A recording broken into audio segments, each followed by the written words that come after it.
तालुक्यातील देवळा सटाणा रस्त्यावरील आंबेडकर नगर परिसरात शुक्रवारी दुपारी 12 वाजेच्या सुमारास शॉर्ट सर्किटमुळे एका घराला भीषण आग लागली। सुदैवाने या घटनेत कोणतीही जीवितहानी झाली नाही। मात्र घरातील संपूर्ण संसार उपयोगी वस्तू जळून खाक झाल्याने पान पाटील कुटुंबाचे मोठे नुकसान झाले आहे। घरात गॅस सिलेंडर असूनही देवळा नगरपंचायतीच्या अग्निशमन दलाच्या तत्परतेमुळे पुढील मोठा अनर्थ टळला। देवळा सटाणा रस्त्यावरील आंबेडकर नगर येथे राहणाऱ्या सुनंदा जिजाभाऊ पान पाटील यांच्या घराला शुक्रवारी 28 नोव्हेंबरला दुपारी 12 वाजेच्या सुमारास अचानक शॉर्ट सर्किटमुळे आग लागली।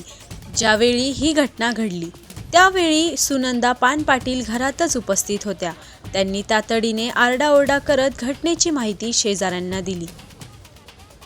घरात गॅस सिलेंडर असल्याने आग समजताच नागरिकांनी त्वरित देवळा नगरपंचायतीच्या अग्निशमन दलाशी संपर्क साधून माहिती दिली।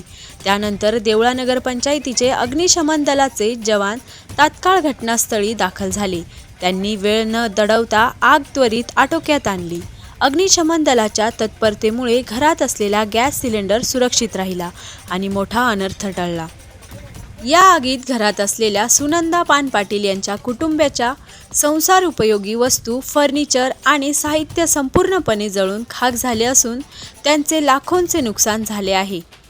आग विझवण्यासाठी नगरपंचायतीचे राजू शिलावट, योगेश आहेर, रवी आहेर आदींसह स्थानिक नागरिकांनी विशेष परिश्रम घेतले।